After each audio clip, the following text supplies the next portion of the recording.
Hello friends, नमस्कार। स्वागत है एक बार फिर से आपके अपने स्कॉट्स बेंच के करंट अफेयर के वीडियो में। आज 10 जुलाई और दिन है शुक्रवार। तो चलिए देखेंगे क्या कुछ नया लेटेस्ट न्यूज अपडेट है आज के लिए। लेकिन उससे पहले अगर आप हमारे चैनल पर नए हैं तो प्लीज चैनल को सब्सक्राइब कर लें और बेल नोटिफिकेशन आइकन को प्रेस कर लें ताकि आने वाली लेटेस्ट वीडियो अपडेट की जानकारी सबसे पहले आप तक पहुंच सके। तो चलिए देखते हैं क्या कुछ नया है आज के लिए। फ्रेंड्स, आज के नेशनल अपडेट पे जो सबसे पहला अपडेट आ रहा है वो है हिमालय की गोल्डन बर्डविंग तितली को मिला भारत का सबसे बड़ी तितली होने का तमगा। जी हाँ दोस्तों, हिमालय की गोल्डन बर्डविंग तितली को 88 वर्षों के बाद भारत की सबसे बड़ी तितली का तमगा दिया गया है। उत्तराखंड के पिथौरागढ़ जिले के दीदीहाट कस्बे में 194 mm पंखों वाली मादा गोल्डन बर्डविंग तितली पाई गई, जबकि 106 mm पंखों वाले नर गोल्डन बर्डविंग तितली शिलांग के वानखर तितली संग्रहालय में मौजूद है। अगला अपडेट है, अखिल भारतीय तकनीकी शिक्षा परिषद ने हाल ही में घोषणा की है कि अब से मास्टर ऑफ कंप्यूटर एप्लीकेशन यानी कि MCA 2 वर्ष का कार्यक्रम होगा। अब तक इस डिग्री पाठ्यक्रम की अवधि 3 साल की थी। परिषद ने सभी उच्च शिक्षा संस्थानों को पाठ्यक्रम की अवधि में आवश्यक संशोधन करने के लिए भी कहा है। अगला अपडेट है, क्लाइमेट एक्शन पर वर्चुअल मिनिस्ट्रियल बैठक के चौथे संस्करण का हुआ आयोजन। जी दोस्तों, क्लाइमेट एक्शन पर वर्चुअल मिनिस्ट्रियल का चौथा संस्करण यूरोपीय संघ, चीन और कनाडा द्वारा सह अध्यक्षता में आयोजित किया गया। बैठक में भारत का प्रतिनिधित्व केंद्रीय पर्यावरण मंत्री प्रकाश जावड़ेकर ने किया। बैठक में सभी देशों द्वारा पेरिस समझौते के अनुरूप किस प्रकार की आर्थिक सुधार योजनाओं को कार्यान्वित करने के तौर तरीकों और जलवायु परिवर्तन के खिलाफ समुचित कार्रवाई सुनिश्चित करने पर गहन विचार विमर्श किया गया। अगला अपडेट है, माई लैब ने कोविड-19 टेस्टिंग के लिए लॉन्च किया कॉम्पैक्ट एक्सेल सिस्टम। जी हाँ दोस्तों, माई लैब डिस्कवरी सॉल्यूशंस ने व्यापक टेस्टिंग के लिए कॉम्पैक्ट एक्सेल नामक सिस्टम लॉन्च किया है, जिसमें कोविड-19 के लिए किया जाने वाला RT-PCR टेस्ट भी शामिल है। यह कोविड-19 RT-PCR टेस्टिंग के सहित RNA DNA आधारित टेस्टिंग करने के लिए मॉलिक्यूलर नैदानिक मैनुअल प्रक्रियाओं को ऑटोमेटेड करने के लिए भारत की पहली मशीन है। इस प्रणाली को मैन पावर की आवश्यकता को कम करने के लिए डिजाइन किया गया है और इसे प्रतिदिन 96 से 1000 प्लस नमूनों के नतीजे प्राप्त करने के लिए कई प्रणालियों को एक साथ नेटवर्क के साथ जोड़ा जा सकता है। यानी हम 96 से 1000 प्लस नमूने को प्रतिदिन टेस्ट कर सकते हैं। इसी तथ्यों की बात कर ले तो माई लैब डिस्कवरी सॉल्यूशंस के कार्यकारी निदेशक शैलेंद्र कावड़े हैं और माई लैब डिस्कवरी सॉल्यूशंस के प्रबंधक निदेशक हसमुख रावल है। माई लैब डिस्कवरी सॉल्यूशंस मुख्यालय पुणे, महाराष्ट्र में है। अगला अपडेट, मुंबई में स्थापित किया गया दुनिया का दूसरा सबसे बड़ा टियर 4 डेटा सेंटर। जी हाँ दोस्तों, महाराष्ट्र के मुख्यमंत्री उद्धव ठाकरे ने मुंबई में एशिया के सबसे बड़े टियर 4 डेटा सेंटर का वर्चुअल उद्घाटन किया। इस टियर 4 डेटा सेंटर को योटा NM1 नामक बिल्डिंग में स्थापित किया गया है। यह डेटा सेंटर नवी मुंबई के हीरा नंदानी फॉर्च्यून सिटी के अंदर स्थित है। NM1 डेटा सेंटर को योटा इंफ्रास्ट्रक्चर सॉल्यूशंस LLP हीरा नंदानी समूह की एक सहायक कंपनी है, उसके द्वारा विकसित किया गया है। पनवेल डेटा सेंटर पार्क की 5 इमारतें 18 एकड़ से अधिक भूमि में फैली हुई हैं, जिसकी कुल क्षमता 30,000 रैक है। फ्रेंड्स, आज के इंटरनेशनल अपडेट में जो सबसे पहला अपडेट है वो है मालदीव और श्रीलंका चेचक और खसरे से हुए मुक्त 2023 तक के उन्मूलन लक्ष्य को पहले किया हासिल।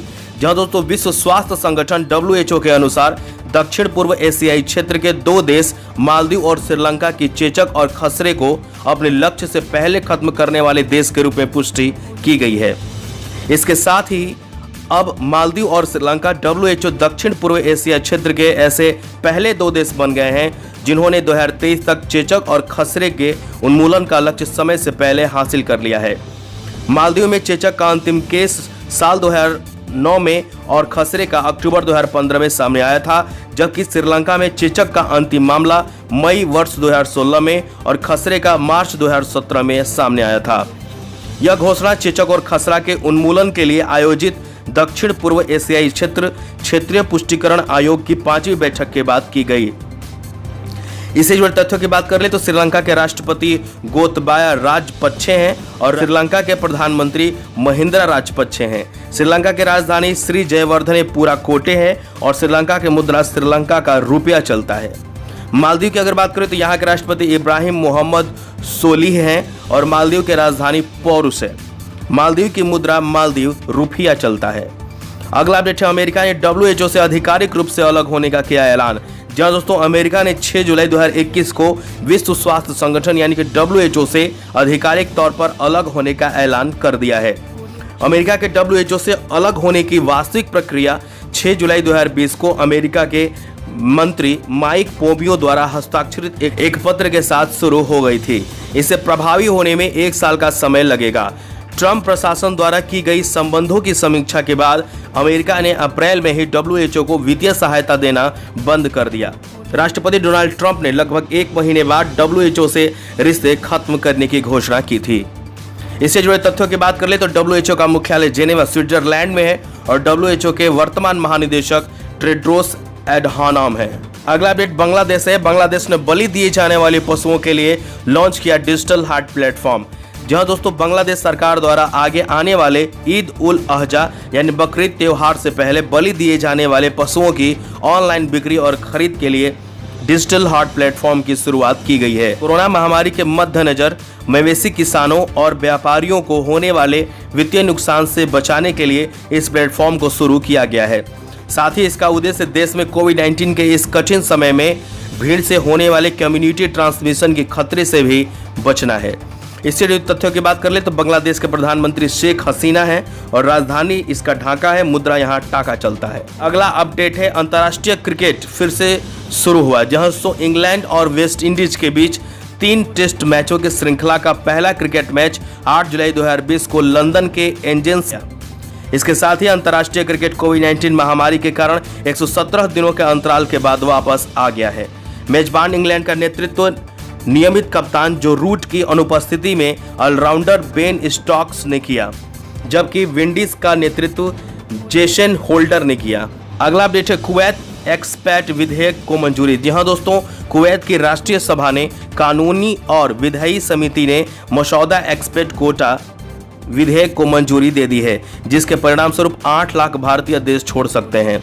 समिति के अनुसार मसौदा विधेयक संवैधानिक है और वह उसकी जनसंख्या के 15% के बराबर ही भारतीयों की संख्या को सीमित करने का प्रयास करता है। अब इसे संबंधित समिति में स्थानांतरित किया जाएगा ताकि एक व्यापक योजना बनाई जाए। इसका कहने का मतलब यह है कि कुवैत में जितनी जनसंख्या है उसका 15% यानी कि 15% ही भारतीय रह सकते हैं। फ्रेंड्स, आज के इकोनॉमी अपडेट में जो सबसे पहला अपडेट है वो है CBDT और सेबी ने डेटा एक्सचेंज के लिए समझौते ज्ञापन पर किए हस्ताक्षर। जहां दोस्तों केंद्रीय प्रत्यक्ष board central board of direct taxes यानी CBDT और भारतीय प्रतिभूति और विनिमय board securities and exchange board of India SEBI ने डेटा एक्सचेंज करने के लिए समझौते पर हस्ताक्षर किए हैं।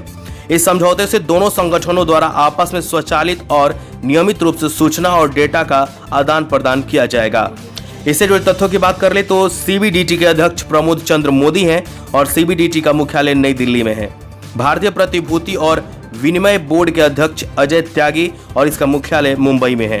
अगला अपडेट है, BDL ने DRDO के साथ आकाश मिसाइल के लिए लाइसेंस और TOT एग्रीमेंट पर किए हस्ताक्षर। जहां दोस्तों भारत डायनेमिक्स लिमिटेड यानी BDL ने रक्षा अनुसंधान एवं विकास संगठन और रक्षा अनुसंधान एवं विकास एवं प्रयोगशाला यानी कि defence research and development organisation और defence research and development laboratory के साथ आकाश मिसाइल वेपन सिस्टम यानी कि भारतीय सेना वेरिएंट के लिए लाइसेंस और transfer of technology TOT agreement पर हस्ताक्षर किए हैं। आकाश मिसाइल भारत निर्मित पहली मध्यम श्रेणी की सरफेस टू एयर मिसाइल है जो अलग अलग जगह पर कई लक्ष्यों को भेदने में सक्षम है। यह मिसाइल 18 किलोमीटर की अधिकतम ऊंचाई पर लगभग 860 मीटर प्रति सेकंड की रफ्तार से वार कर सकती है। अगला अपडेट है, केंद्र सरकार ने सार्वजनिक क्षेत्र के 3 साधारण बीमा कंपनियों ओरिएंटल इंश्योरेंस, नेशनल इंश्योरेंस और यूनाइटेड इंडिया इंश्योरेंस के विलय की प्रक्रिया को रोकने और इनमें नई पूंजी डालने का फैसला किया है। सरकार अब इन कंपनियों की वित्तीय स्थिति बेहतर बनाने हेतु इनमें 12,450 करोड़ रुपए की पूंजी डालेगी। फ्रेंड्स, आज के अवार्ड अपडेट में जो सबसे पहला अपडेट आ रहा है वो है सचिन अवस्थी अवार्ड से सम्मानित। जो दोस्तों नेशनल मीडिया क्लब के अध्यक्ष सचिन अवस्थी को ग्लोबल ह्यूमैनिटेरियन अवार्ड 2020 के तहत शीर्ष प्रचारक सम्मान मिला। वह 35 विभिन्न देशों और 7 महाद्वीपों से निम्नांकित 100 पुरस्कार विजेता में से एक हैं। लोगों को सम्मानित करने के लिए ग्लोबल ह्यूमैनिटेरियन अवार्ड 2020 द्वारा माननीयों को सम्मानित करने की पहल के तहत पुरस्कारों की घोषणा की गई, जो समाज और दुनिया को बेहतर बनाने के लिए निस्वार्थ रूप से काम कर रहे हैं। फ्रेंड्स, आज के अपॉइंटमेंट अपडेट में जो सबसे पहला अपडेट है वो है वेक्टस समूह यानी वेक्टस ग्रुप ने सैफ करीना को राजदूत के रूप में चुना। दोस्तों, वेक्टस इंडस्ट्रीज लिमिटेड यानी वेक्टस ग्रुप ने सैफ अली खान और करीना कपूर खान को अपना ब्रांड एम्बेसडर बनाया है। इसने अपने पहले मार्केटिंग अभियान वेक्टस इंडिया की वाटर लाइन को इन दोनों के साथ लॉन्च किया है। वेक्टस अग्रणी जल भंडारण और पाइपिंग समाधान प्रदाता कंपनियों में से एक है। यह पीपी, पीई और पीवीसी जैसे सभी प्रमुख पॉलीमर के प्रसंस्करण में भी शामिल है। अगला अपॉइंटमेंट अपडेट है केंद्र के समिति के लिए सीजो जॉर्ज को नियुक्त किया गया। यह दोस्तों स्टार्टअप विलेज के संस्थापक सीओ सीजो कुरुविला जॉर्ज को विज्ञान और प्रौद्योगिकी नीति पर केंद्र सरकार की विशेषज्ञ समिति के सदस्य के रूप में चुना गया है। वह 8 सदस्यीय पैनल का हिस्सा बनने वाले केरल के एकमात्र व्यक्ति हैं। फ्रेंड्स, अगला अपडेट है प्रियंका चोपड़ा टोरंटो IFF के लिए राजदूत। जहां दोस्तों प्रियंका चोपड़ा जोनस ने घोषणा की है कि उन्हें टोरंटो अंतर्राष्ट्रीय फिल्म महोत्सव TIFF 2020 के राजदूत के रूप में चुना गया है। प्रियंका 50 प्रतिष्ठित फिल्म निर्माताओं और अभिनेताओं की सूची में शामिल हो गई हैं, जिन्हें TIFF के राजदूत के रूप में आमंत्रित किया गया है। अगला अपडेट है सरकार ने बढ़ाया एनक्लैट के चेयरपर्सन बंसीलाल भट्ट का कार्यकाल।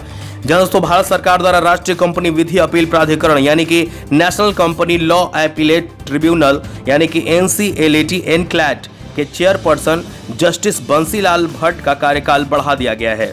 उनका कार्यकाल अगले 3 महीनों अथवा अगले आदेश तक के लिए बढ़ा दिया गया है। इसके अलावा वह अपीलीय न्यायाधिकरण में सदस्य यानी कि न्यायिक का पद भी संभाल रहे हैं।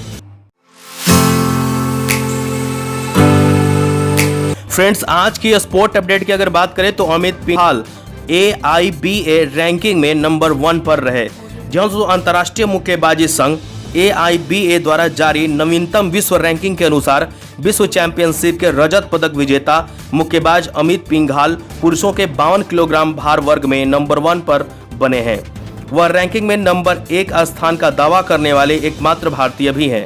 महिलाओं में दूसरे स्थान पर विश्व की रजत पदक विजेता मंजू रानी 48 किलोग्राम में रही हैं।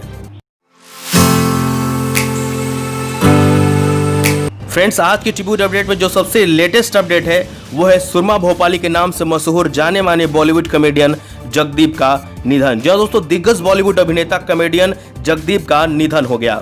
उनका मूल नाम सैयद इश्तियाक अहमद जाफरी था, लेकिन वे मंच पर रखे जाने वाले नाम जगदीप से लोकप्रिय थे। उन्हें शोले, पुराण मंदिर और अंदाज अपना अपना जैसे फिल्मों में निभाई अपनी भूमिकाओं के लिए जाना जाता था। जगदीप की आखिरी फिल्म 2012 में आई गली गली चोर थी, जिसमें उन्होंने एक पुलिस कांस्टेबल की भूमिका निभाई थी। अगला अपडेट है फिटनेस ट्रेनर और कन्नड़ टीवी अभिनेता सुशील गौड़ा का निधन। जब दोस्तों कन्नड़ टीवी अभिनेता सुशील गौड़ा का निधन, उन्होंने 2015 में कन्नड़ टेलीविजन धारावाहिक से अपना कैरियर शुरुआत करने के साथ साथ कन्नड़ की 1 या 2 फिल्मों में भी अभिनय किया था। उन्होंने धारावाहिक अंतपुरा में निभाई एक भूमिका को सीढ़ी बनाकर कन्नड़ फिल्म उद्योग में कदम रखा था। वह अभिनेता के अलावा फिटनेस ट्रेनर भी थे। तो फ्रेंड्स, आज के अपडेट में बस इतना ही। मिलेंगे अगले दिन एक नए लेटेस्ट न्यूज अपडेट के साथ। आशा करते हैं आपको ये वीडियो पसंद आया होगा। अगर ये वीडियो पसंद आया तो प्लीज इसे लाइक करें, सब्सक्राइब करें, दोस्तों को शेयर जरूर करें। तब तक के लिए आप स्वस्थ रहें, सुरक्षित रहें। जय हिंद, वंदे मातरम।